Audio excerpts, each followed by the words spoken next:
Yeah, yeah, yeah, yeah, yeah, yeah. The good, the bad, the ugly, whoa, yeah, yeah, yeah, yeah. The good, the bad, the ugly, whoa, yeah, yeah, yeah. The good, the bad, the ugly, whoa, yeah, yeah. Joe Black Man, Bobby, let it flow, whoa, yeah, yeah. Turn it up, let it go, whoa, yeah, yeah. The good, the bad, the ugly, whoa, yeah, yeah. About my what? About my who? About my rugby? Yeah, man, yeah, man. Too much good, take you higher. It's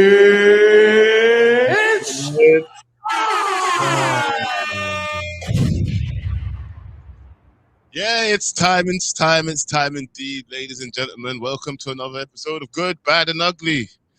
Well, we're going to discuss the good, bad, and ugly of the Newcastle game and how shit we played. What else can I say? I'm sorry, guys. It's not been a good night.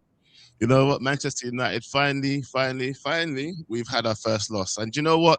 I guess that leads us to our first thing. Guys, before I go into the first thing, everybody here right now, please make sure you do the nice thing and like and subscribe on both channels. You know, it's streaming to both for All Power Hour and Backhand Entertainment. So if you could do us both a favor, please, and go slap a like on each channel, it'll be very much appreciated. And also go and follow on both channels as well if you're new. All right. Now let's get down to the nitty-gritty, bro. Like, honestly, let's just start with the good, because there's only one good thing that you could actually say about this game. Yeah, because I was struggling, and to be fair, looking at it now, at least we can say the honeymoon period's over, innit? Ain't nobody can say to us now, you're only winning because it's a new manager bounce and all that kind of shit in it. So, yeah, that's the only good I could pluck out of this situation, bro. It's been a dead situation. That for the last, was it three games? Who was it that we played and we were basically piss poor? Yeah, in the first half, and then we managed to scrape results. Our last 3 games have all been poor. against Everton, we were poor. Against West Ham, we were poor. Against Crystal Palace, we were poor. And yet again today, against Newcastle, we were poor. And I think it's really, really, really like there is a trend that is sort of going on. And I think there is something about our midfield that particularly is disappointing today, especially today. It was dead. It was dead. I was almost falling asleep during the watch party because the midfield was asleep. I was, right? You was I was reclined like this. Because you know why, Joe? Joe, do you know why I was reclined like this? Because the midfield was reclined like this. Yeah. Literally, we're not interested in playing football today. Somehow explain to me how Casemiro, Kobe Mino, Bruno Fernandes can actually let a midfield of Joelinton, Tonali, and Jacob Ramsey run circles around them. That for me was like so disappointing. And the part that even makes it even sour is the fact that we had a whole 45 minutes, fam, to do something, to react. And time again, you could tune on that television and look at the game, and you couldn't tell which team had the extra men, which team was the team with the red card. You basically couldn't tell. And that, for me, is the thing that makes this loss sour. Every loss is sour, but this one has an extra sour taste. There's sour ultra about it, and that is the part for me that's disappointing. There's a couple of obviously other things, but while we're trying to be on the good, I kind of want to just like second what you said, that the good thing is that the honeymoon is over. Why is it important that the honeymoon finishes? While it finishes at the cost of a loss, it's important that the honeymoon finishes so that we actually get to know what exactly Michael Carrick is about. We have seen what a new manager bounce leading on to a honeymoon can do. And then once the interim manager or caretaker manager signs the contract, we've seen that movie before. We've seen that script, and we're trying to learn from this. And now Michael Carrick has to galvanize a team that looks like they don't really like they don't really look energized. They don't look like they have the intensity to play 2 games in 3 days. And yeah, he has to really, really make them believe again and make them feel good again so that we can start putting a string of results together. So we'll get to Michael Carrick. But in terms of the good, I want to wrap up by saying the honeymoon is over and it's good because at the end of the season, we will have a good sample size to look at and say, oh, this is how we started, this is how we lost, and then this is how the team reacted, and this is how Michael Carrick used that information that he learned from this loss today to make sure that he finishes this season strong. You know? I think, yeah, just to add to that point, that's the only thing that I could say that's good. I mean, the only thing I could add to the good point that we already made is that now we get to see that as well. Yeah, it's now we get to see what this Manchester United team is like after a loss, or is it Yeah. just going to be a rolling effect? So fingers crossed. You know, Michael Carrick's got the what it takes, the minerals and whatever it is to make sure that we can now bounce back from this and actually start producing wins again. Hopefully, he's learned from this. Sounded Yes. like what's had this speech prepared all of 2026.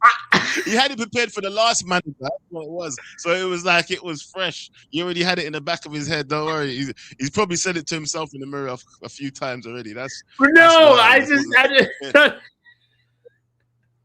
anyway. Big up, Nick. Anyway, I think you know what, let's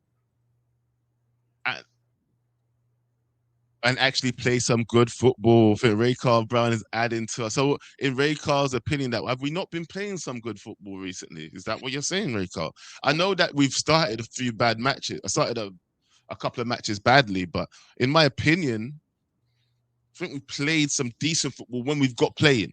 Do you know what I mean? I just feel like we need to get playing earlier, in my opinion, my humble. Yeah, it was Anyway, a let's get on tricky to. one because go ahead. Say what you're gonna say. Hold on, finish what you're saying first before we go into the bad and the ugly. Yeah, I think going away to St. James's Park is never in any team's favor. And now when you have a team that is really, really organized and they look so unbothered by the fact that they go down. They literally, this team, and I mentioned it during the watch party. We said, um, I've seen a 10-man Newcastle play against, I couldn't remember which team. It was a top six Premier League team that they were playing against. And they held their own and actually looked better, so it's not the first time that a team like this, let's make sure that we recognize that, it's Eddie Howe's team that knows how Eddie Howe wants to play, and they don't look nervous at all when they're goal down, when they're men down. And now I actually wonder what it would have been like if they had all their players. Could we have lost by more? Because let's be real, Anthony Gordon had a moment that he could have scored, Oh yeah, and from that there corner wasn't just kick. one moment. It wasn't just one moment, bro. They Mm. had a couple of chances where we was like, we're lucky we got there. Do you know what I mean? Someone got there to block it, or someone was. It it was a match where I saw us on the back foot, and I'm not gonna say. Yeah, I have to say for most, not for most of the game, but every time they got on the ball, they attack us. Do you know what I mean? So it puts us in that situation. Is what are we gonna do when we have the ball? And Yeah. that's where I didn't see too much of. When we had the ball, we weren't doing enough with that ball. Do you know what I mean? No. You was talking about the recovery time during the game, yeah? How long it took us to recover the ball and how quickly they recover the ball once we've touched the ball. It was Yeah. crazy, yeah? It's a matter of how much you really want it, how much you want to go and get it. And I feel like sometimes, and I don't know how they couldn't be up for this against Newcastle, someone that's literally, you know, one of our rivals, and they're a big team in terms of like numbers, yeah, Yeah. supporters and history. And you just think that the Manchester United players would get up for this more, innit? Yeah. Because I'm starting to see shades of old, bro, and it's Mm-hmm. worrying. Let's be honest, it's starting to get worrying now. Mm-hmm. Mm-hmm. While but before we move on to bad and ugly, like I'd say another good thing maybe that came out from today is Casemiro's headers being clutch.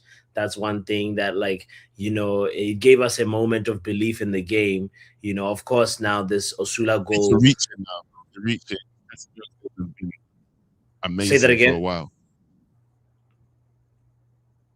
I was saying that I think you're kind of reaching now, bro, because Casemiro's headers have been coming in clutch for us for a while now. Yeah, I'm saying, how's that reaching? I'm saying that that's one of the good things that has come out of today's game, where like his header gave us, like, it's what, But that's not six. something we didn't know before. We already knew that. Yeah, but like the thing about it is, like, what was one of the few good things is, like, okay, Bruno's also registered an assist. Casemiro got a it's what, five headers now, and that's, I guess, there's not a lot of good things from today. So, but there's one thing that I can at least throw in the good bag. But what are we gonna say about the bad? What is your bad?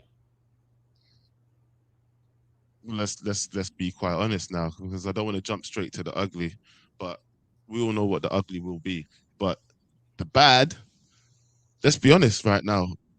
I had some real problems with Michael Carrick's decisions and just the lack of seeing some things that were going bad from so early. Do you know what I mean? I feel like, are we starting to see his limitations as a manager now? Like, he is an experience, that is true. We already knew this, yeah. And now that the shine is starting to wear off, kind of around his Manchester United, like, hiring, are the players starting to?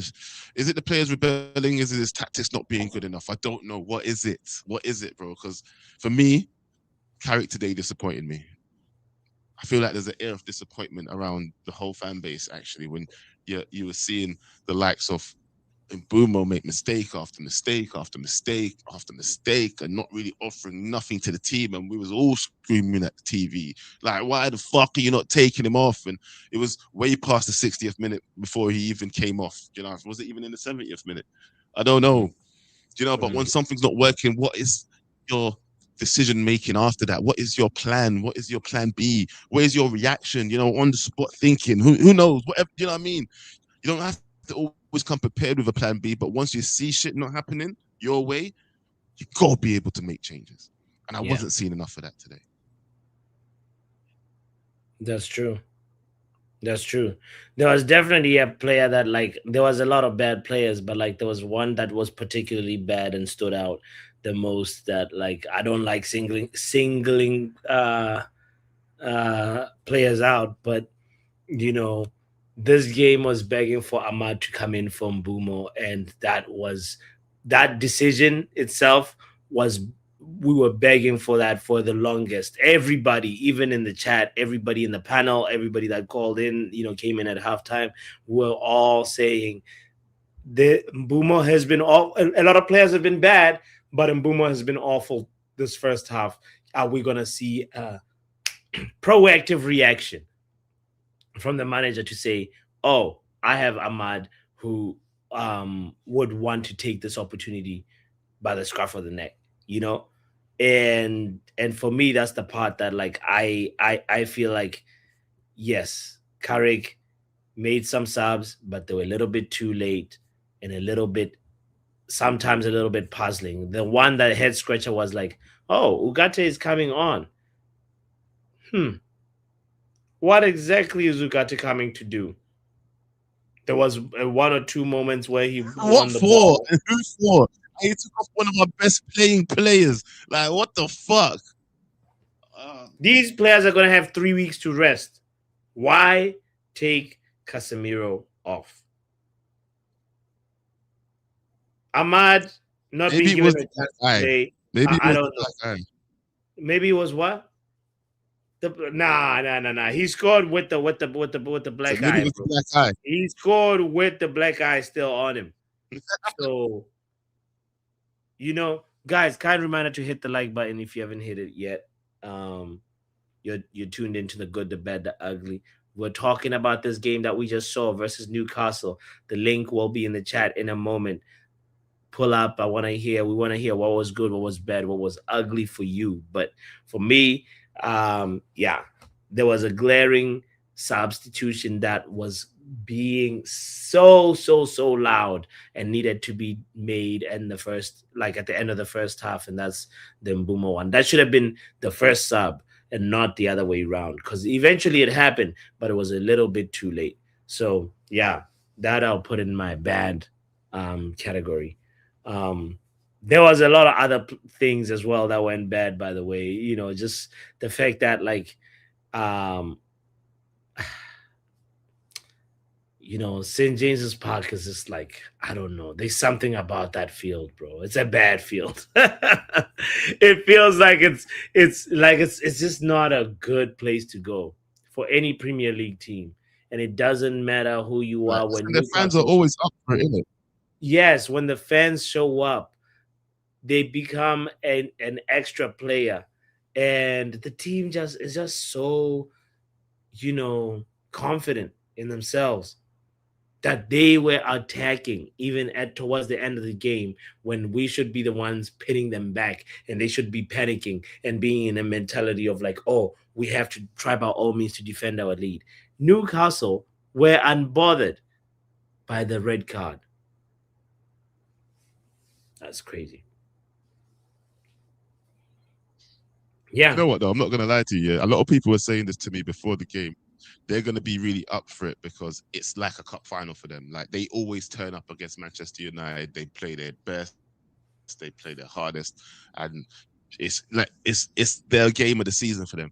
It's one that they pull up for, isn't it? Yeah. It's the whole United thing. You know what I mean? They say they're the Yeah. real United. Leeds United say they're the real United. Everybody says they're the real United. Fuck off, bro. I mean, Yeah. I No mean, one know who the yeah, real United. I But get it. let's just lead it. Because you know what, with what you was just saying there, I felt like you kind of lent into the ugly because it's let's just say it, bro. Just say it. We lost against 10 men. It was disgusting. That's the bit that we can't fathom. We was always saying, you know what, yeah, we want to see what we're like after a loss, but you always expected that loss to come after a good performance where maybe, the team just edged us and just got that goal. But no, it comes at a performance where we've been playing shit the whole match. They get 10 men, get a man sent off, and we still can't even turn up the volume, bro. We can't do nothing. We can't pick up the pace. We can't put pressure on them.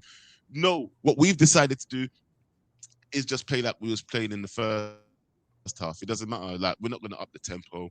We're not going to change anything. We come out in the second half. Okay, I understand maybe leaving Mbeumo Cunha on for a little bit, maybe to see if, now that they've got a man sent off for 10 minutes or so, to see if they're still, they could change what they was doing in the first half and affect the game. But once they don't do that, forget it. Take them off.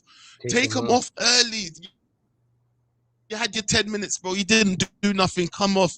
Get somebody on that to do something. That was desperate to do something, to prove themselves, This is what's lacking for Manchester United, I feel, man. And this is why that's so ugly for me, bro. Losing to 10 men. 10 men. Yeah. There was something about the way Carrick as well treated this game that, like, especially what I was just mentioning about Mbuma. It's like you're trying to play a player into form when you're seeing from the get-go that from kickoff that he's having a bad game. You're like, okay, maybe he'll get all the bad shots out the way, and then after the 7th attempt, the 8th one. But like, no, this is like one of those games where you're playing away.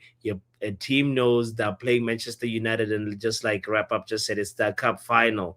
They want to show up and be that at that best against Manchester United. People were asking about this kid,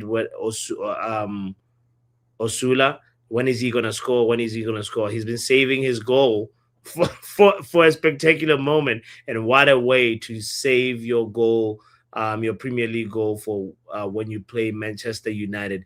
and you're getting your team 3 points at the dying moments of the game. Like, wow, think about that from his perspective, how much of a hero now and how much of a confidence boost this goal means to him, and for how, like, Newcastle is gonna, obviously, the fan base is gonna love him even more. But at the end of the day, we it was this game was in our hands. It was an opportunity for us to really gain ground and gain a cushion that's needed in this top five pursuit, or Champions League football pursuit. So I look at this as a missed opportunity, but also as a learning moment that came at a moment where it's costly, but it is not costly in terms of us dropping down the table or somebody leapfrogging over us. So, there's a little bit of a silver lining at the end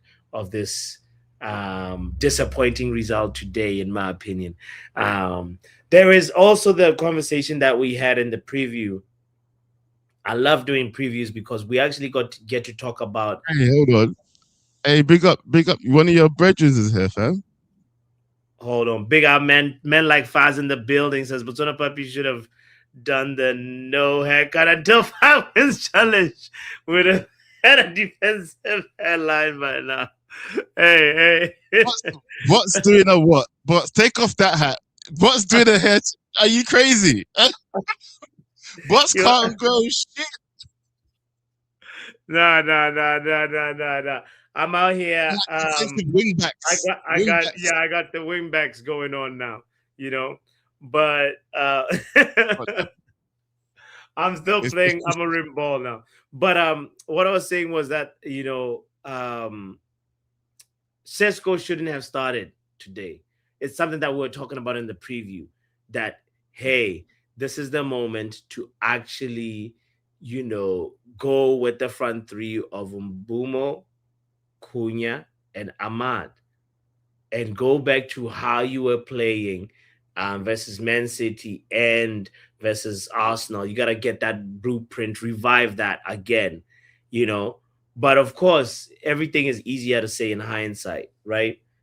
As a fan, it's easier to say and look back at it and it looks like a bad decision because the Sesko starting didn't work out. But we struggle with our pressing.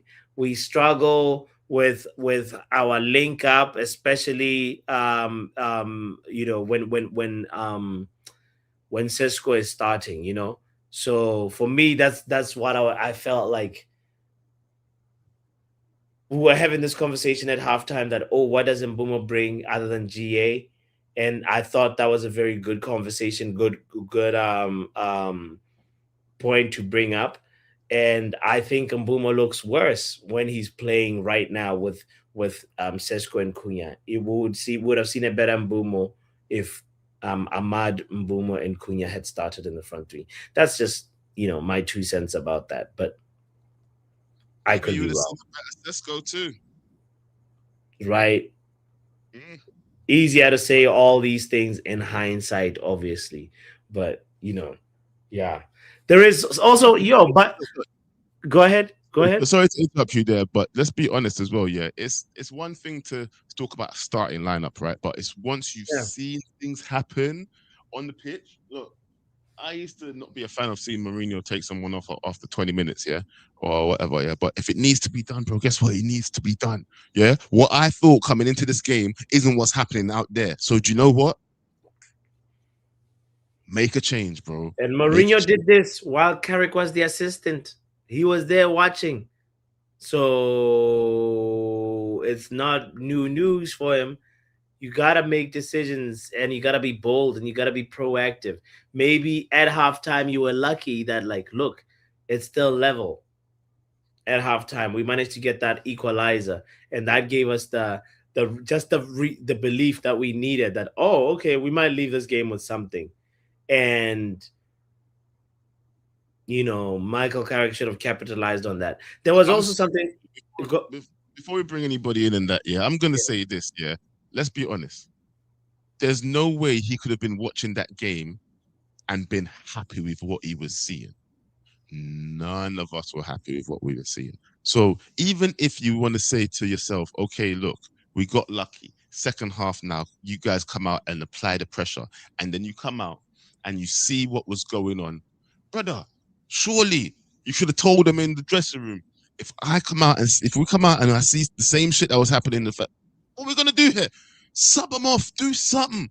Pull them to the side. You're not doing what I told you to do, fam. Your time is coming now. Yo, see players warming up. Make players warm up just in front of them so they understand like it can be like this. You understand? Yeah. Like something. Come on now. There's not enough urgency from him as well. I feel that is my one criticism of Michael Carrick today, and I think he'll be getting a low grade come tomorrow's match review when you do your match review. If I'm being honest with you, but yeah.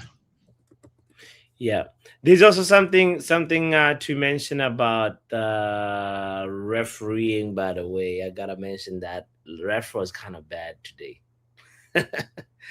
He gave us the red card. He gave them a red card for us. You know what I mean? Like, I mean, I appreciate it for that. Like Ramsey simulation yellow card, he's forced to, and I think that's the work of like Lamans actually, knowing to retreat his arms and that's good. But at the same time, there was a lack of consistency with the refereeing that after the red card happened, he started becoming a little bit more cautious and a little bit more like, I started off refereeing the game in the wrong tone and he corrected his tone, So it's a little inconsistent that like I have to mention that like it was not top tier refereeing today. But I'm curious what other people will say about it. Balance it out. I think referees end up doing that kind of thing all the time, if I'm being honest with you. They make a mistake and then they try to balance it out later. Do you understand what I mean? Like I said, look, I'm not happy with the way we lost. Yeah, before we bring people in, let's just clarify where we're at. I don't know where your head's at right now, but my head, I'm not happy in the way that we lost. No, not whatsoever. I am happy that we are going to see now what Manchester United can do after a loss. Yes. Not excited that we lost. No. And I really think now that Michael Carrick has a problem as well, by the way. This is where I'm at. Michael Carrick needs to either be speaking to these players one-on-one. There's a mentality thing here, or is he just getting the tactics wrong, bro? What is it? Where do you stand? No, it's time to cook. Right now, he just met a Premier League team that is fighting and playing like a wounded animal, and also playing, using their fans as an extra player. So, these are the type of games you face as a Premier League manager, and Michael Carrick got a good taste of it. Sometimes you get these where, you just feel like you're unfortunate, but guess what? You could have done something. In retrospect, you have to watch that. Good thing he has a lot of time and not a lot of because he's been going to a lot of under 18 games when he should now he has enough footage to review and actually really analyze and figure out how to not let today's mistakes happen again. So yeah, I look at it that way, and I feel like, as I said, it's bad that we lost, but it's not the biggest, end of the world results, given how the other Premier League teams performed, just recently, especially the ones that are around us. You're muted, Joe. Well, we should be taking advantage of that, though. That's wherein lies the disappointment for me. But we should be taking advantage of this situation right here. God gave us a situation, and we just threw it away. Humbled it. Let's bring the first caller in. Reminder to hit the like button if you're tuned in. By the way, thank you for being here. The link is in the chat. Let's talk to whoever is here. Let's go. Welcome to the show wrap up. You were saying during the game, you asked that very important question at halftime. Yes. Go on. I said it. I've been saying this for a few weeks, and I got laughed at on United's View with KG saying, J Merch, what's that? He's scoring goals. What does he mean by that? Now you know what I mean. When he's not scoring or even assisting, what is he doing as an attacking outlet? Fuck all. But it is what it is. I did say this for like the last 3 weeks. Mbumo needs to do more as an attack. Be involved in the game instead of just being a shin kicker. I thought it was a Ugarte out there, bro. With a bald head. Nah, bro. I wanted him off as soon as he got that yellow card in 35 minutes. Get him off. Yeah. That's what I was saying. Get him off. Yeah. So is what is. Newcastle, I gotta be real, they were the better team. Charge it to the game. But Carrick now switch up a bit for the next game against Villa. Wrap up But for I'm you. not gonna go mad because they're still third. In your opinion, wrap up, what was the reason why Newcastle was the better team? More athletic. They've always been a more athletic team than us. So we don't have players that are athletic enough to compete, basically. No, that's been a problem for time. And Casemiro going off as well. Okay, When Casemiro goes off, we lose. You have to accept this. When I saw Ugarte come on, he wasn't the worst either. I'll be real. Ugarte wasn't terrible when he came on. But when Casemiro goes off for us, who was the worst player out there for you? Mbumo. Of course, actually, yes. Yeah. I'm not gonna lie. I It felt has the to same. be real. I can't. There's no doubts about it. It's Mbumo. He was horrendous. He did a Dallo performance, and Dallo wasn't poor today. That's why I can't even say nothing about Dallo. He wasn't the worst. The back line for us wasn't terrible. It was the attack. And people have to be honest about it. It's true. Sesko, again, bots, I'm not going to pressure on him because he didn't get that good service. Sesko needs service. So you don't get good service, he's not going to be involved in the game. How many crosses? That's why I get him at Sesko. Are you starting to get worried about the form that Carrick's been in the last few games? Is it starting to get worrying for you? Not yet. The next game, if I see the same thing the next game, then I'm a bit worried. But no, I'll give it a chance. But also, Xerxes had a good cameo. Ahmad, yeah, he wasn't as impactful, but Xerxes had a good cameo. I thought Ahmad and Xerxes should have been on earlier, and I think we would have got something out of that game. Because the funny thing is, when they scored, we was piling the pressure on it, and then we got sucker punched. Yeah. And it was a good goal from them as well. But they dominated the majority of that second half. That's why they said, charge it to the game. 10-man Newcastle were better than us. I can't even say this and that. Whoop-de-whoop. Nah. Newcastle were better than us. That's what it is, you know? Hold on. You know what? Go on, finish what you're saying first, and then I'll let someone else ask you a question. Go on. No, I'm just gonna say this now. It's a reality check. Carrick needs to change up against Villa, but I'm not gonna go mad and crush out because some of the Amarimers are coming out now and saying whoop-de-whoop, and it's predictable. Get me? Okay. Well, you know, Peter had an important question for you. I don't know if he wants to ask it himself, but let me ask it for him. You can tell me if he wants to jump in the chat after you answer. He says, what does Ahmad bring to the team if Mbeumo brings only GA? Well, Ahmad brings work rate up and down, and he takes on his man whether he gets past him or not. And usually he will get past the right back or the left back a few times in a game. I haven't seen Mbeumo take on a fullback. Have you? Really? Have you seen Mbeumo take on a fullback? Or does he cut inside and try to take the shot?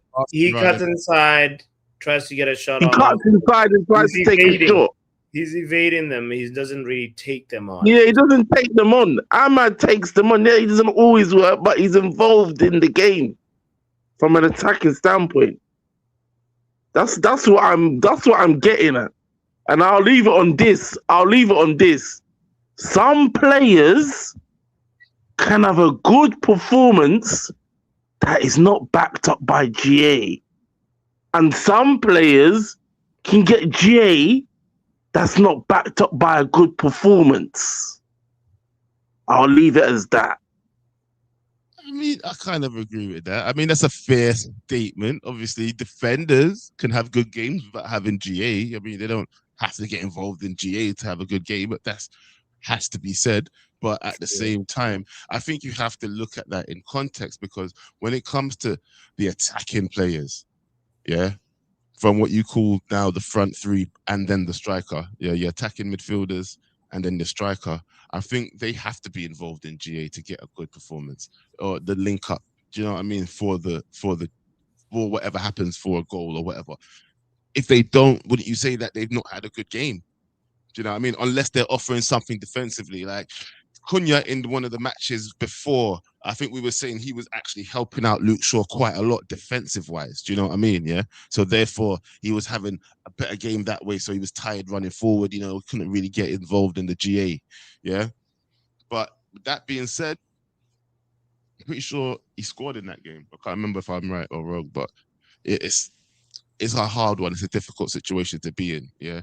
And Mbumo and Cunha, I think we bought them to be involved in GA, and we expected GA from them. Do you know what I mean? So when they're not delivering GA as well, I don't know. But anyway, let's ask the next person. Professor Omo. When you're forward, your GA is your bread and butter. So, you know, yeah. How's that quick things.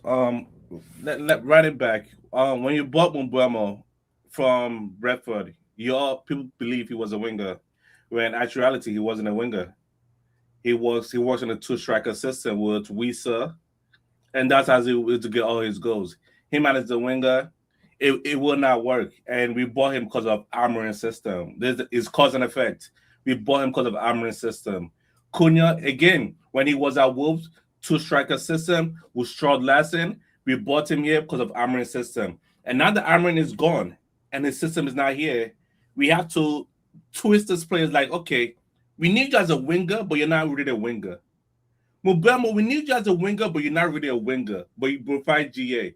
Cunha, you drive with the ball, but you're not really a winger, but you have some attribute that we need from you. So them as wingers are not good. It is what it is. They're not good. Although, listen, Elanga is a better winger than Mbeumo, but people are going to look at the GA, because again, for the winger, you want to expand the pitch and make the pitch wide so the people in the middle could play down the middle. Trippier had chance with the ball today. Trippier went from his defensive half to our half with the ball. Because again, no winger. Who the left back? Lewis Hall. Again, ran with the ball. And again, and people say like, why did I want Ahmad? Ahmad would drive the ball, keep the ball in the opponent half. And again, we have Mazzarri right back. You don't pass to Mazzarri or pass to Mino or pass to Bruno and keep. Hey, Lewis Hall, you're a left back. You must guard me. If you do not mark me, it's a problem. But now you have Mbeumo cutting in, Cunha cutting in, people not feeding your striker. This is cause and effect. It's cause and effect. And as some people that are the Amorim fans that are upset, I'm glad they're upset. Because this just showed me that I said it's like Carrick brought standards back. He's 6-1-1, and he has brought standards back with, in which the fans are upset. It's a good thing to be upset. I'm not going to tell you not to be upset. Be upset. It's a good thing. Standards is back. 6-1-1. That to me shows that Standards is back and you're upset about it. It's a good thing. I like that. Be mad. Defense had a good game. And people, the goal Osula scored, it was a good goal because Maguire blocked the goalkeeper. Because if you watch it again, Maguire blocked the goalkeeper. Listen, it is what it is. I'm not going to fault him for that as well. And he shot the ball on a stride. You're not saving that. For me, the thing that I'm sad about for that goal is the fact that Malacia just came back from a long time away from the game, and in retrospect, you look at it, and Malacia is gonna feel even guiltier that I had a moment where I could have done something, just go in as a no nonsense left back, slide in and get that, you know what I mean.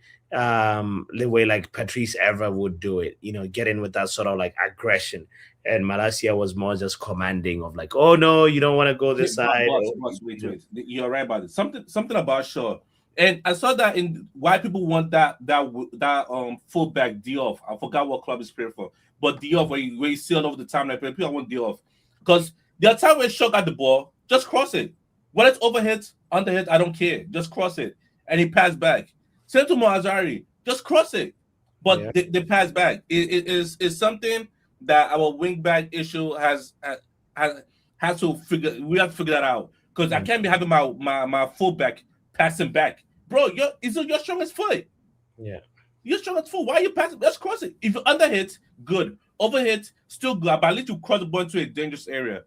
But either way, I leave it at that. I'm breaking my Ramadan fast because I'm in New York. But shout out to everybody. And if you're upset, it's a good thing. If you're happy, it's a good thing. But Carrick has brought the standard back 6-1-1. We move on. We're in third place. Peace. Professor. Well said indeed. We move on. We are in third place still. That's true. I mean, that's one way to look at it. The standards are back where the fact that we don't expect to lose in games anymore. We expect to get something out of the game, and even down towards the dying embers of the game, we were still going. We can still get something out of this. If it was previous managers, we would have been like, it's over. Fuck it, it's done. My favorite part about that watch parties that like Pav's game is done, I'm done, and you're still watching things, thinking like, oh no, maybe these guys missed a goal. They might be like something. That's how Manchester United makes you feel, bro. Even when reality tells you that the game is finished, you still think that we can win. That was ridiculous. That was ridiculous. The never give up attitude is back at Manchester United. But I didn't see enough out there on the pitch tonight, in terms of like giving your all. That's what I think was missing. Yeah. All right, let's hear what's good, what's bad, what's ugly from the next corner. Man like Peter. Peter in the house. What's good, Peter? What's good, man? It's always bro. I'm sitting here confused. So Mbumo brings GA, but Ama brings take-ons. Yeah. What's more important? And work rate. He's not a bricklayer, bro. Well, he's a footballer, bro. Well, if Ahmad is not bringing GA, at least he's bringing work rate. Isn't that? And what's the result of the work rate? Well, it depends. Hold on, stop. This is what I'm gonna say. I'm not even wanting us to have this. Dalot brings work rate. They should play. You see Dalot. Shouldn't you be talking about the fact that look, if one player is playing badly, we should just bring the other one on because there should be competition? No. I love Ahmad. Ahmad is my favorite player in the club. No, Kobe, then Ahmad. But this is baffling, bro. Saying Mbumo only brings GA and this guy brings work rate, and what's the result of the work rate? I'm just wondering. Dalot brings work rate. It has a trickle-on effect, Peter. I think if Ahmad, but listen. But his point is his point is not even. I'm not even advocating for this point, but his point is that when Ahmad is not getting on the score sheet, he's doing something to affect the link-up play or to affect the game offensively, so such that other people that are playing with him can score. Yes. But how many goals has Ahmad scored this season? 2. From a starting winger. The point is Ahmad is not just bringing in. As I said, Dalot brings work rate. Dalot is a work machine. But if you put Dalot's brain in a dog, the dog will start meowing. No. I don't want work rate. I want GA, bro. I'm weak. I'm dead. Do you understand me? Yes. That's all. I don't like the bro. I'm starting. I love Dalot. Don't get me wrong. I'm one of the last standing people who I don't support him. If he leaves, he leaves. But I will never throw rocks at him. If he leaves, he leaves. I don't care. But agree. I respect the work rate he has, but I would never highlight it because if I highlight it, I'll get I'm the only one who will defend You it. get But the let's get to the game though. Let's All get to right. the game. What was good? What was Newcastle, bad? bro. What was ugly? Yeah. Good. Oh, I don't know what's good, bro. Malaysia, nah, Malaysia. It's good to see Malaysia that he's alive. That's good. That he's alive and well. That's good. Bad would be, bro. Euro had to score the goal, the header, bro. Oh, that header! Come That header, on, yes. ugly. I But and don't know, Bruno man. missing his shots as well, though. Yeah. That was like, but that was on his right foot, so. But this, it's different. Like Euro had the ball on the plate, bro. Like Bruno put it just where it needed to be. Only thing he needed to do is score. But he's a defender. He's a young guy. I will never, like Euro. I would never go into Euro. Like I love the Euro. Like he's a good perspective player. Like you can see that he wants to. He tries. Like he gives it all, even though he makes mistakes. He's a young player at the end of the day. He will learn from the mistakes. You know what? Yeah. You know what? I'm sorry. Yeah. I'm sorry to have to interrupt you, and I'll even pause whatever time you have left here. Yeah. But I have to bring up this guy's comment after what you just said. Yeah. Because this guy's been saying this in the chat for how long? Yeah. Like, so if it's Euro, yeah. If it's Euro, fuck conceding and focus on he's a young G. Oh, but if it's Bruno, I test.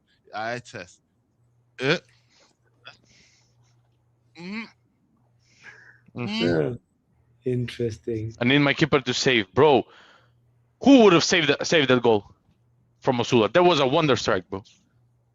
He wouldn't score that for the next 50 times he tried. I guarantee you. He said in the post-match interview that yesterday that's all he was practicing: cutting inside and shooting, cutting inside and shooting. Cutting inside. Maguire was blocking Lamens. Malaysia, did you see the picture?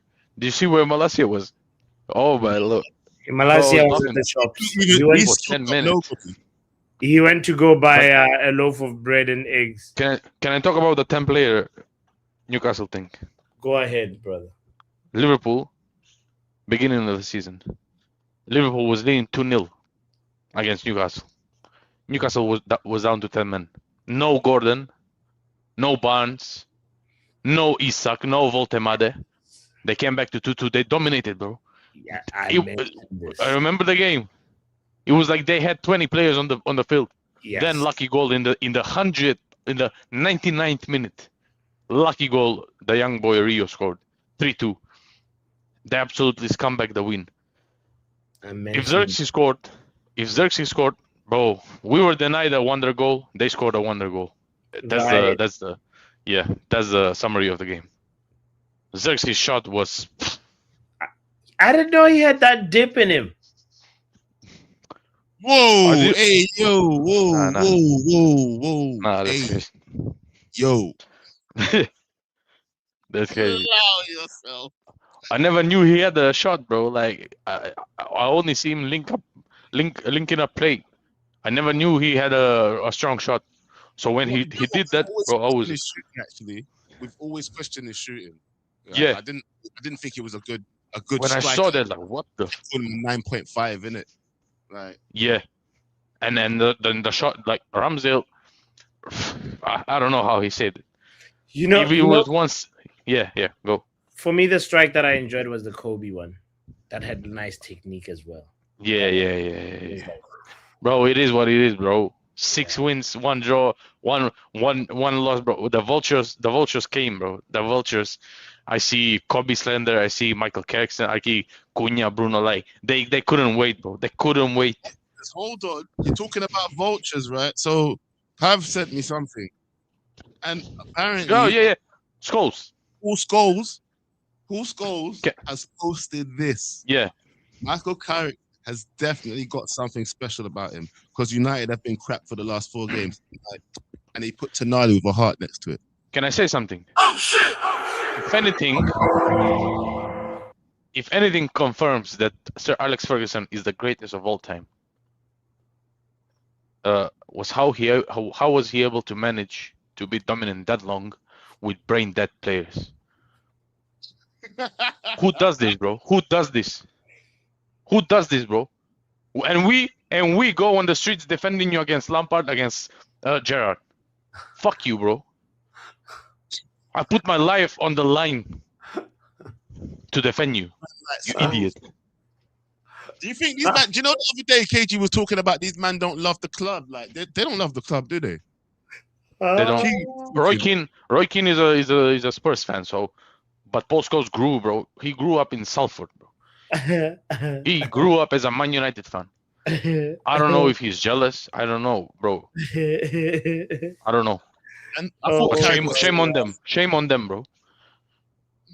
All I'm gonna. Big up, Peter. Big up. Oh, shame on these ex-legends, bro, that are moving mad, though. Peter's got a big point. Shame on them. They literally, I don't know what Paul Scholes is doing. I think he's really trying to grow his platform by any means. Have you seen it? Yeah. Have you seen the message? I haven't seen the message, but just hearing what you just said, are you able to display it, or should I? It's in the happy hour group as well. Okay, I'll see if I can display it so that we can all see it. You know, crazy work. Yeah, nasty work. Anyway, reminder to hit the like button if you're just tuning in. Thank you for being here. That's the good, the bad, the ugly with Joe Blackman and Bosona Puppy. Let's talk to the next caller. What are we saying? Man like Eddie in the house. Yes, guys. How's it going, guys? What up, Eddie? How you been? How you been, Eddie? I've been up and down, man. I'm just confused still by this team. You know, football's a funny game, man. Like, obviously, we know the facts in it. We know how bad United were last season. I'm still trying to actually understand that this team couldn't even do, was it like 2 or 3 wins in a row back under Amarim? Yeah. And then now it's like, a disappointment that it's like a loss for the first time. And is it 10 games, something like that? Yeah. Yeah. So first loss this year for sure in 2026. Yeah. So I don't know. I think I was listening to what Joe was saying about the game earlier on. Don't you think you were a little bit harsh in terms of like, because I thought Man United were pressing well near the end, you know, like especially 65. Why are we waiting? But this is what I don't want to hear. Why near that fucking end? They had 10 men for more than half a game, bro. Why are you talking about now they want to start pressing? I should slap them all about now you want to start pressing. Oh, now what you should be saying, now they want to start pressing late on in the game. Do you know what I mean? That's what it should be feeling like for me. That's what it feels like. See, when you said that, it just went, what do you mean? Now they start pressing? Near the end?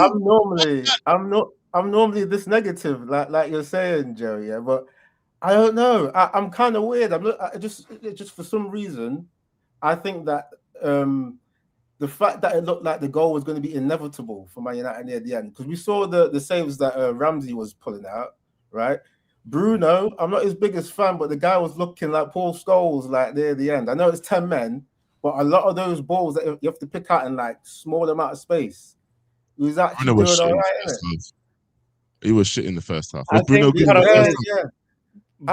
frustrated by his teammates, guys. There's part of that. Like he was like, I can't believe all you guys are so shit.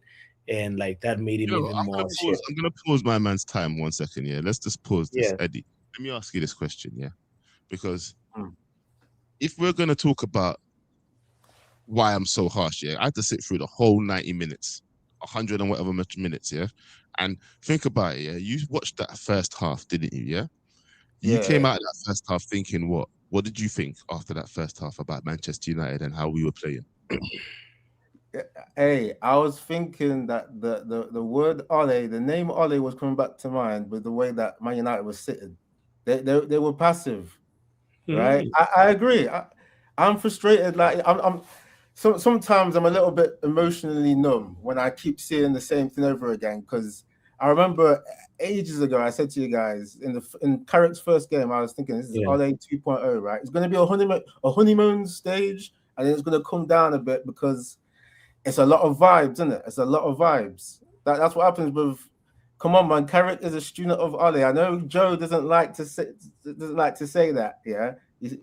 But I think Carrick takes a lot from Ole. Yeah, there's a little bit of like quicker transitional passing than what Carrick's team can do. But come on, guys, that pedestrian vibe they were doing right today, it had the hallmarks of like some of Ole's teams in the past.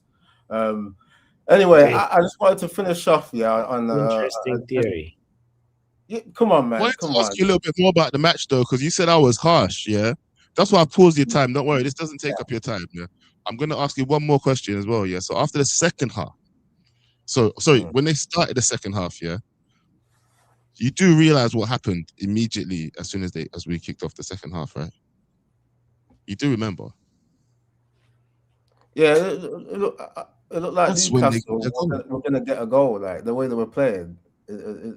Yeah, I was disappointed, man. Well, I'm not surprised with this team, man. This team has already lost to 10 men this season. We can't forget that as well, sir. It's a weird mentality with this team, it's up and down, man. There needs to be a proper coach that comes in, right? And I did want to do like a good, bad, and ugly, right? But obviously, I've kind of gone off the rails a little bit. Man. All right, you can look, you still got 2 minutes and 16 seconds, bro. I've not even pressed your timer yet, so you can go from good, bad, and ugly now if you want. I appreciate that anyway, man. So yeah, I mean the good, obviously with what I said, like the way they were pressing near the end. I know it took a bit of time, but that was good. I thought the Xerxes sub was actually good as well. Like, okay, Box got simbin by saying like, Xerxes got a bit of dip in him. Right? Can't we say anything nowadays, guys? Right, Eddie. I literally was like, I didn't know. Okay, I'm not even gonna say. I'm not gonna repeat it. But they wanted me to say the shot had some dip in it. You've got to be literal now, man. You can't miss out any words, bro. You gotta be more responsible. You don't have to linger on it, but saying you didn't know he had that dip in him. Yeah, come to think of it, Fox, you that the way you said it a little bit, actually, to be honest. I would say like the bad as well, right? Yeah. Just to finish off, so the bad is like obviously Carrick's not. I think you guys have mentioned it, like Carrick not getting Ahmad on sooner. I don't like this whole argument of GA versus like take-ons or whatever it was. Like it's like there's too many stats, man. We saw on the eye test that Mbumba wasn't doing the work, so I think Joe was alluding to it before. You get someone on that could do better in the context of the match, not weighing up this GA stuff, man. So obviously Ahmad does well with dribbling, so that should have happened sooner. Ugly is I'm sorry, I just can't help but look at the whole situation with Man United, right?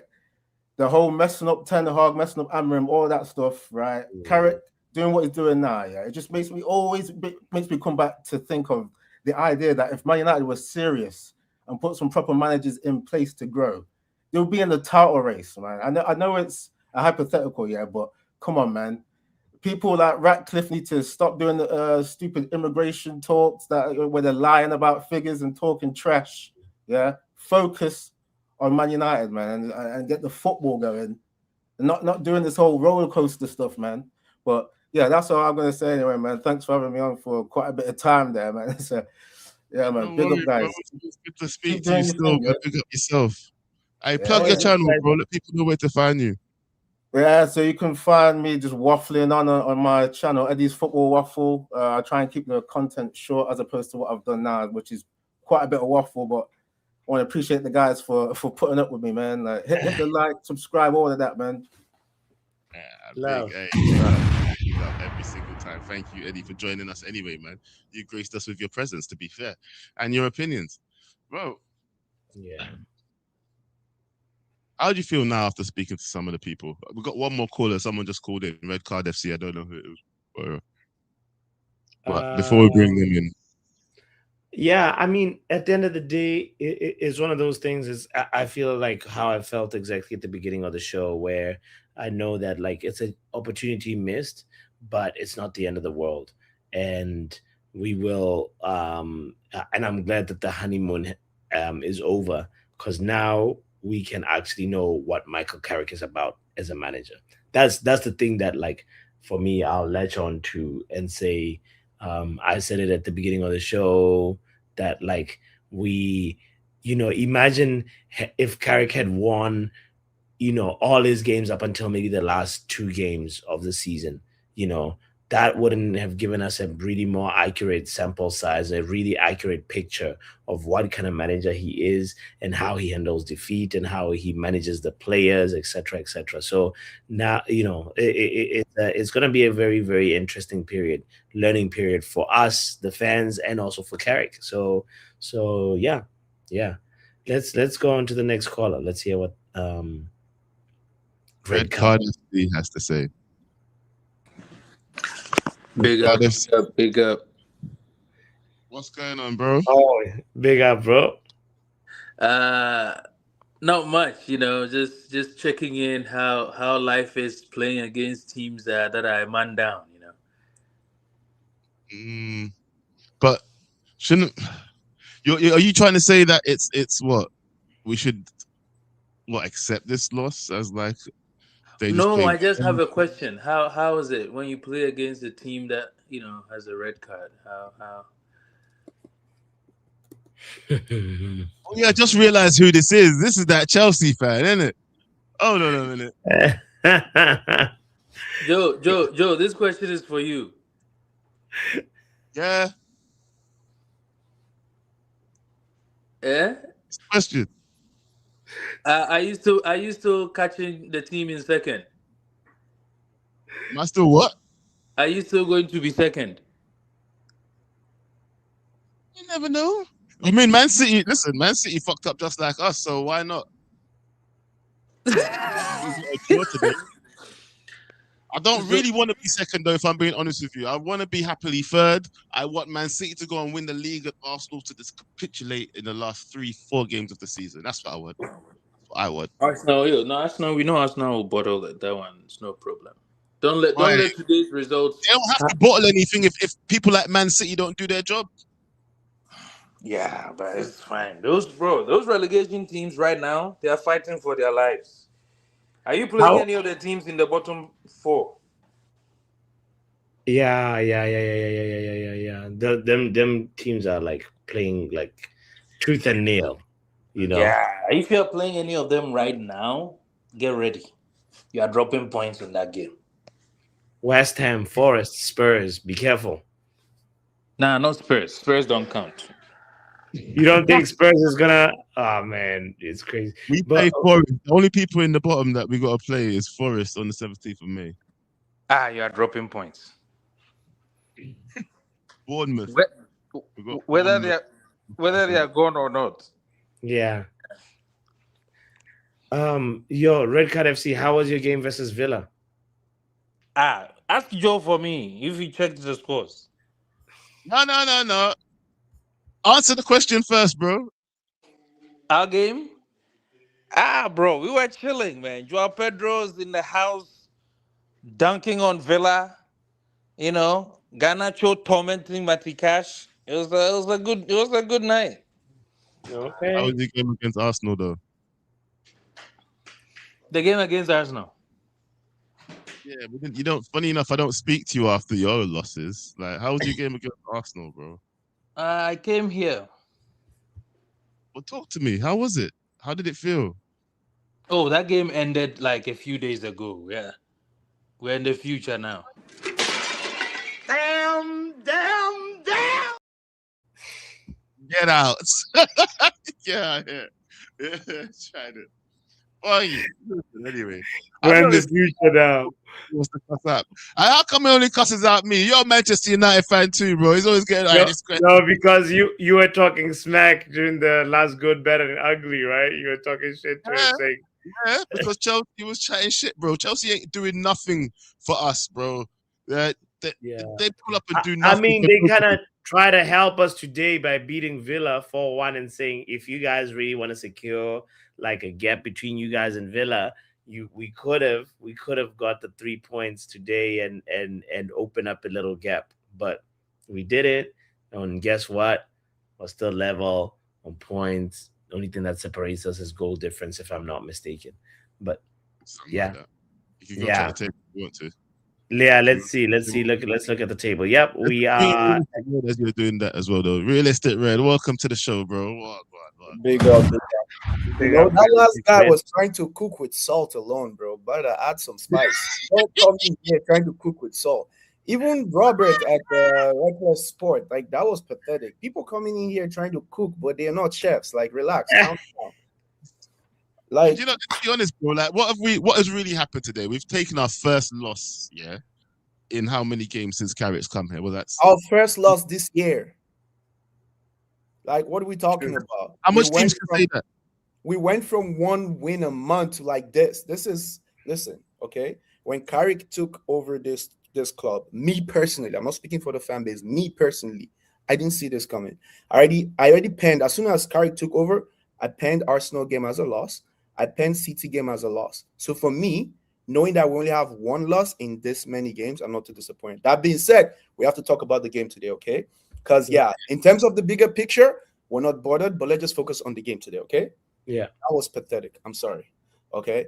And this is my issue, right? And everybody knows this. I don't hide. I was a big Amorim fan. I don't hide, right? But this was my biggest issue, right? And again, I'm not trying to I've get got into some manager questions debate. for you after the show, but okay, go I'm after not your get, yeah. Cool. We could do that. But I'm not getting into a manager debate. I just want to focus more on one of the factors that led me to, be on that side. It's these players. I don't think our players, right, are bad players. Most people would argue that they are. I don't think so. My issue with them is attitude. They get a couple wins here and there. Now they start to feel too big for their clothes. Like Ra, they are trying to act like they're the Manchester United players. You guys haven't earned that right yet. You haven't won a league title. Yeah. So they come into games with the kind of swagger and sluggishness, like, oh, it's just going to happen. No, my guy, run, fight for that ball, fight like you're hungry because you should be. You haven't accomplished anything yet. And this is why, for me, right, the only manager I haven't backed since Fergie was David Moyes, because he's the only one who took a Premier League winning side and gave us that rubbish, right? I've backed every single manager since then. They've had their issues. They've never been perfect. But these guys, I cannot put, like, I'll blame Carrick for something, though, because he's not like, you can't just say Carrick didn't do anything. Team selection, substitution, awful today, personally. Awful. I feel like he didn't read that really well. Like, for example, like the starting of this game, I did not expect to see, again, Cunha didn't have like a terrible game, but I didn't expect Cunha to start. I was not expecting Cunha to start. So would you say he's one of the... I was expecting Ahmed to start. I'll tell you why. The reason why I was expecting Ahmed to start is because Newcastle, that's their thing. Eddie Howe is not, again, this could like bring tomatoes to my head, but I don't think Eddie Howe is some sort of tactical genius. I really just think his players have grit. When they beat Liverpool, right, for that cup, if you watch that game, that wasn't tactics. I'm sorry. They were just like monsters. Like, they went after everything. And in terms of defensive effort, I'm telling you this right now, Cunha ended. I'm waiting and praying for Dorgu to come back. Because Cunha going forward, he's not too bad. He's able to try things. But going backwards, brother, this guy is -1. And that's my biggest issue with him. I need everyone to graft. I feel like you're saying something, Joe, but you're on mute. No. Someone was talking. Oh, okay, cool. But anyways, all in all, right? This is how we actually learn to see what this team is made of and what Carrick is made of. This is the first time he's actually... Realistic Red, what you're saying, like, is making me realize that, like, part of it is like, where do we get the midfielders that are grafters? Do we have any of those? Like, even put Carrick aside, just say any manager that is playing against this Newcastle side. So here's the thing, right? Yeah. There's a difference between being someone that's going to put your all on the line and then not having the athletic ability to do so. Casemiro always puts his all on the line. He just doesn't have the athletic ability to do so. The rest of them have no excuse. Whoa. I don't even care about your time now. You can have more time. But whoa, what do you mean about he doesn't have the athletic ability? He's slow. I mean, like, he's slow. He's slow. Like, he doesn't have the legs for it. Casemiro. I'm sorry. You don't have to be fast to give everything on the pitch. No, that's what I said. You didn't hear me. I said he gives everything on the pitch. The only thing that he's missing is just he doesn't have the athletic ability. The athletic ability. For me, okay, put it this way, yeah. speed doesn't equal athletic ability. Do you understand what I'm saying to you?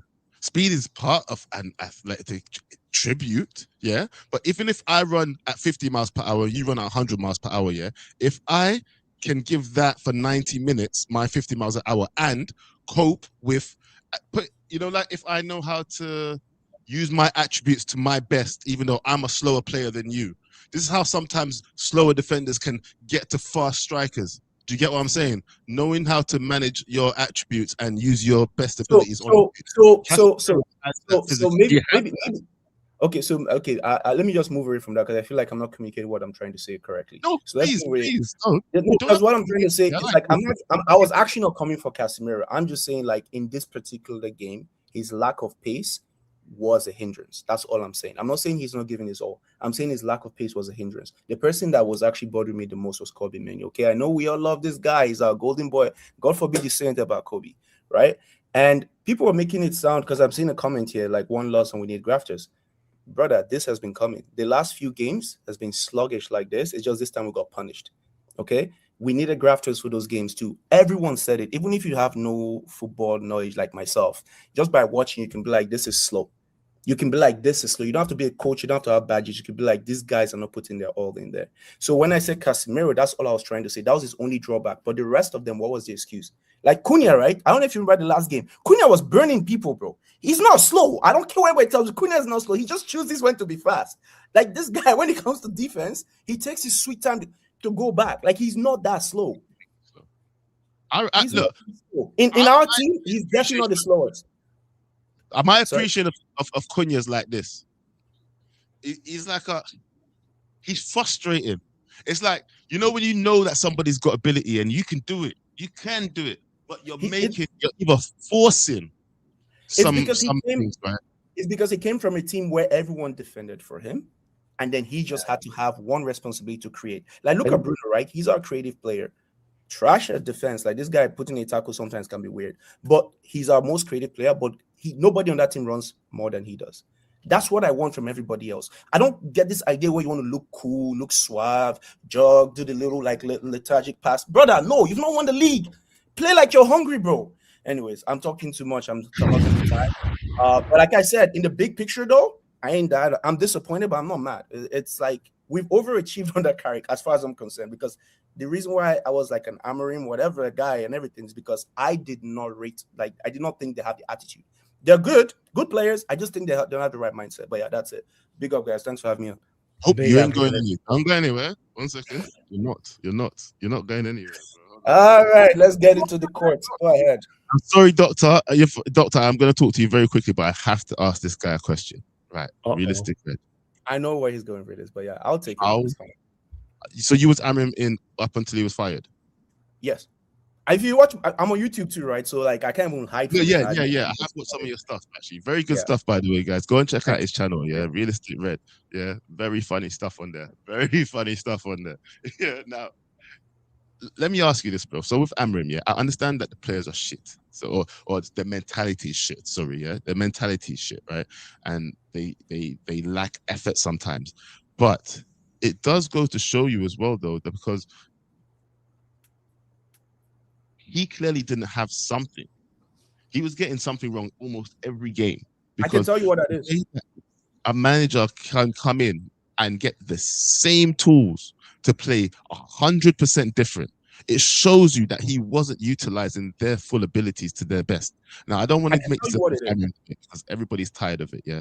But why did you keep supporting? This is what I want to really ask you. This is my question, really. Why did you keep supporting him when we were losing so badly? I'll tell you what it is. Okay, so I'll tell you what it is that he was missing. He's a terrible man manager. That's what I'll tell you right now. Okay, terrible man management. He's not used to managing this kind of players, and he gets too emotional, and the players can feed off of that energy. Like, look at Carrick, right? We were losing, calm, composed. But let's move on from that. Why was I supporting this guy? First of all, I didn't know Carrick was going to come in and do what he did. First of all, I didn't believe any manager could come in and do what they did, right? Because I did not think there was a manager like that out there. Now, again, I don't know if there's a purple patch, if it's manager bounce, if Carrick is going to do this forever. But the way I was seeing it was like, I didn't want to get rid of another manager, knowing fully well there is deficiency in the team, there's deficiency in the way our ownership is structured. For example, the reason why Malaysia has to play today is not because of Carrick, it's not because of anybody else, it's because of how the football club is run. We signed Delete. We signed, what's his name, Mason Mount. We signed Mazurari. All three of them have one thing in common. They are all injury-prone players. We got rid of Rashford, right? We got rid of all these, Garnacho, right? No clear plan, right? You fire a manager, not because you had a big plan to bring Carrick in. They just accidentally fell on this. This is luck, okay? You fired him because maybe you don't like how he was talking to you. Okay, cool. But then you signed Cunha and Mbeumo because of a certain system and style of play that you had in your mind because the other manager wanted these players. Now you bring in this new guy, you switched up everything again. So you see what I mean? And now as soon as Dogo gets injured, now we're screwed. Why? Because Dogo was also not a left wing guy. He just happened to be good at it for some reason. Yeah. You know what I mean? Everything, that's not how a club like Manchester United should be moving. So I looked at everything in entirety and I felt like for me, and I still believe that even though they're going to throw stones at me, I still believe that he was not the biggest problem we had. And I felt like he was doing enough for him to get the end of the season. That's all I said. I didn't want him to get away. I want him to stay to the end of the season. Let's see where it ends. If the season ended with Amorim and then he was like, I don't know, out of the top 4 or something like that, and then guys come to me like, yo, you still Amorim in? I'll be like, no. But at the time and where everything was going, I was like, he's not the biggest problem we have. They didn't back him they didn't back anyone in January, right? And it's like, I was looking at every other factor around it. I didn't want to keep hiring and firing, hoping we get it right. But we hired and we fired and we got it, well, accidentally right. I don't even know if I say right because the season isn't over. But I'm assuming, knock on wood, we hired and fired and we got it right. So I didn't think that was a good plan. We got it better. I can't say we can't. Yeah, not right. All right. Yeah, we got someone better, right? So it's like in my head, hiring and firing was a stupid thing to do. Like doing the same thing over and over again, expecting miracle to happen, for me did not make sense. I wanted a plan, but so far we accidentally. This was the Big Bang Theory. Okay, everything just magically fell into place, and then we came to obviously I believe in God. I'm just making a joke, but yeah, it's like the Big Bang Theory. Everything just fell into place, and boom, everything happened, right? So again, that's why I'm taking the L and be like, you know what, you guys were right, because getting gone got us to where we are right now, right? But again, when he was here, I actually didn't believe he was going to finish out of the top 4 personally, because that AFCON time he dropped a few points like Drew here and there. But I honestly did not think Amorim was going to finish out of the top 4. But his personality was weird. He's not a good man manager, and also he doesn't know how to handle the press. So at the end of the day, he also got himself fired. So I'm not too mad about it. I just think it was a dumb thing to do by the owners. But hey, hindsight is 2020. I was completely wrong. I put my hands up. It is what it is. But yeah. All right. You know what? Big explanation still. Big explanation. Big up yourself. Thank you for joining us. And yeah, I guess it does explain a little bit. But you know what? I really still can't understand, both Realistic Red and you bots, why the next season. Because here's the thing. Do you remember I don't know. I guess you guys must have felt how I felt when Ten Hag got fired, right? I was like, why are they doing this now? He's actually doing good. But with me, it was like, it wasn't that Ten Hag was doing good. Obviously, he was in 13th when he got fired, yeah? But for me, it was he didn't get time to turn it around. And then everybody was like, oh, the next manager's the shit. He's the shit. He's been doing this at Sporting and blah. And then he came in and we went like, and everybody was like, still, yeah, he's the shit, man. You can't see it. You can't see it, man. You can't see what he's trying to do, man. I'm like, what is he trying to do then? What? Please explain to me. And he was like, oh, but it's the players, man. It's the players, man. They just don't get it to their head. I was like, but he played all these players out of their position. Why does he change his position? Why does he change his formation, get a couple wins and implement it next season? Nah, man. We said we want the guy to just do his thing, do his system, and fuck the players. Expose the players. Show me that these players are shit. I remember someone saying that. Expose these players. Expose them. Show them that they don't play the positions. Telling me that man like Kobe Mainoo can't play football, blood. You was telling me that I should accept the fact that Kobe couldn't get into this Manchester United side, and man like Ugarte was getting picked over him. Is that how Amorim inner sound to you? Absolutely. That's what you guys thought. You was like, believe me, man, there's a good manager in there. I was like, what do I have to believe? Show me where he's been getting it right then and where these players have been getting it wrong. Yeah. Believe. Trust the process. All of that shit, bro. Come on. If this was a different show, I would engage more with this topic. But because it's not about Ruben Amorim today, it's about Michael We need Carrick. to have a conversation another day. But Amorimmers versus Ten Hag clowns, I guess. You know what I mean? Like, we'll do that. You get me? we'll have a manager, a shit manager off. Yeah. Let's bring in Doctor. Let's hear what Doctor has to say. Kind reminder to hit the like button, by the way, if you're just tuning in. Thank you. I'm not even going to give you time. But actually, I have to time you two because you two will just get carried away, actually. Let me just put the timer on. Wow. Hi, Doctor. After Thank you for waiting. Wait. After you give realistic grid at least 10 minutes, you want to time me? Like I said, let me just turn the timer off. Just talk in it. Yeah, let me just put you here. Let me just put you here. Hold on, you can have the main stage, Doctor. You've been waiting for a while. You got that sick new picture. Go ahead. I'll be quiet. That busted up. You can send like a mini late date. I'm kind of practicing my YouTube voice. Anyway, I'm sorry. That's going way too far. What did she say? What did she say? No, she's practicing her YouTube voice. That's all. No. Late night voice. Anyway, all jokes aside, today's my sister's birthday, and we had a great time. That was the good. And our parents flew in to surprise us.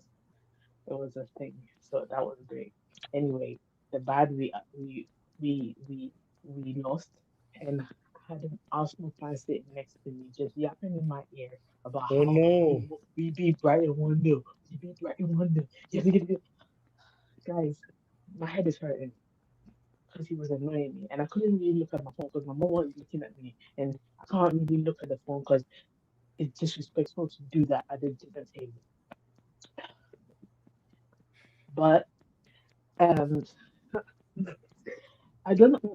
lost any hope. I knew this was gonna be a possibility that we would lose, and I knew that it would either be a draw or it would go one way at the last minute, and it went their way. But I'm not angry. I'm not angry. It's just like the West Ham game, that was crap. But I'm not angry at the I wasn't angry at the draw. I'm not angry at the loss because St. James's Park. We haven't won there since technically 2020, 6 years. We were either gonna walk away with a draw or nothing. This time it was nothing. It's I want to see how he reacts at the next match. What is our next match? Question. What's our next match again? Brighton. Yeah. What? So is it Brighton? It's how. Yeah. Either way, it's how Carrick takes. Oh no, sorry. Aston Villa is our next match. Sorry. So we definitely need. Thankfully they lost. And they just lost to Chelsea. Yeah. Thankfully they lost to Chelsea, which kind of works in our favor. But does it? It gives us more pressure. Well, they didn't win, so they didn't go level on points with us.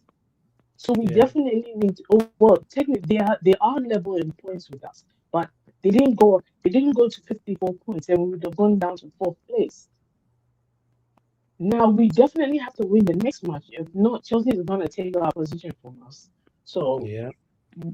But still, what I'm trying to say is the next match is going to teach us how much Carrick has learned from this and taking it to fix his issues during the next game. And I know for a fact we're going to win it. Villa have been disappointed. They were winning and then they lost 4-1 to a subpar Chelsea.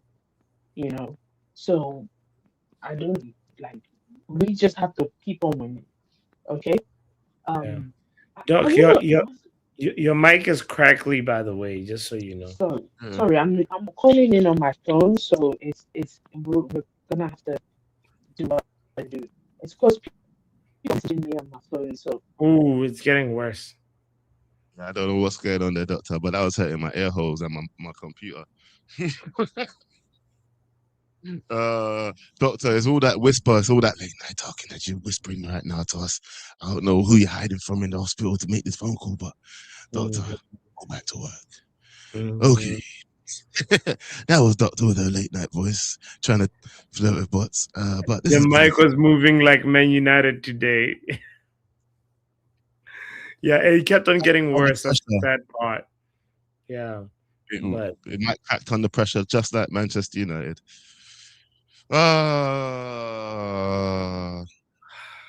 What a day. What a show. What a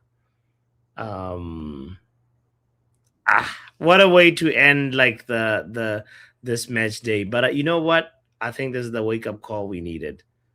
It is really that. Oh, she's back. Do you want to try her again? I don't know. Do you want to try her again? She was about to say her good, bad, and ugly. That's what I feel like. Oh, God, sorry, no, there you go. Can you speak now? Hold on. Test, mic check. Hi, how are you? Can you hear me? Hey, much better. Yeah. So what I was saying is the next match is going to teach us how he's going to and fix his issues. So what's wrong? Is it my mic again? No, it's perfect. How he's gonna fix his issues. My mic audio. No, the audio is good. Can you hear me? The audio is good, Doc. Yes. I'm using my laptop mic, not my headphones. You hear me? So is it all right? Yes, I can hear you perfectly. Perfect. All right. Okay. Anyway, because now my flow is gone. No, you're good. You're good. You're also gonna tell us what was good and what was bad. It's my sister's birthday. That's good. That's the only good thing. Hey, shout out to your sis. Yeah.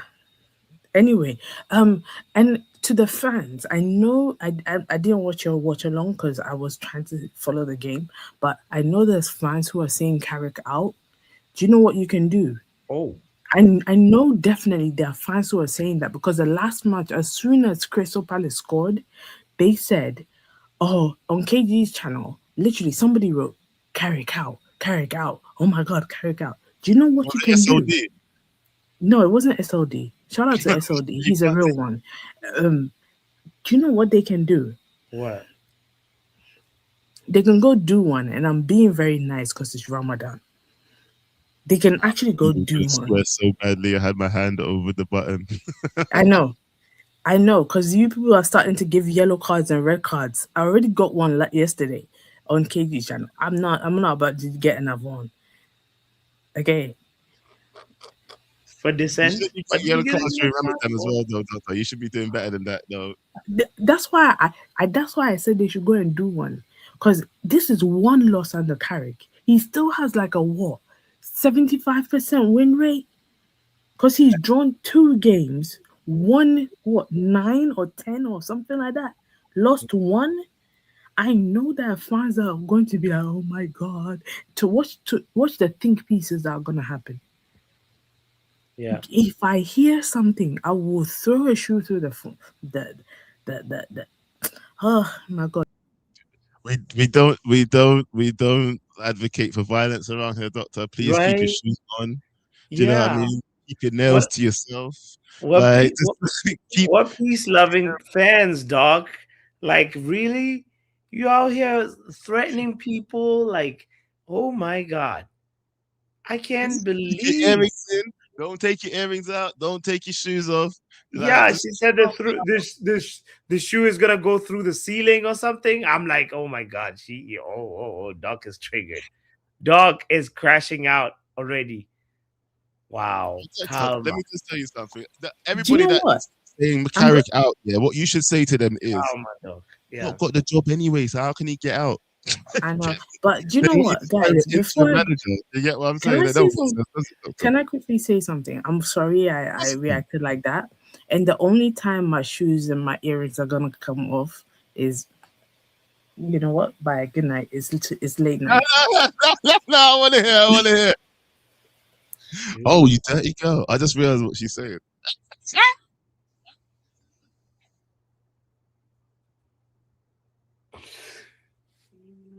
Doctor, do you know, I guess the single life it is. Single life. Yeah. It's okay, Doctor. You can say whatever you want around here.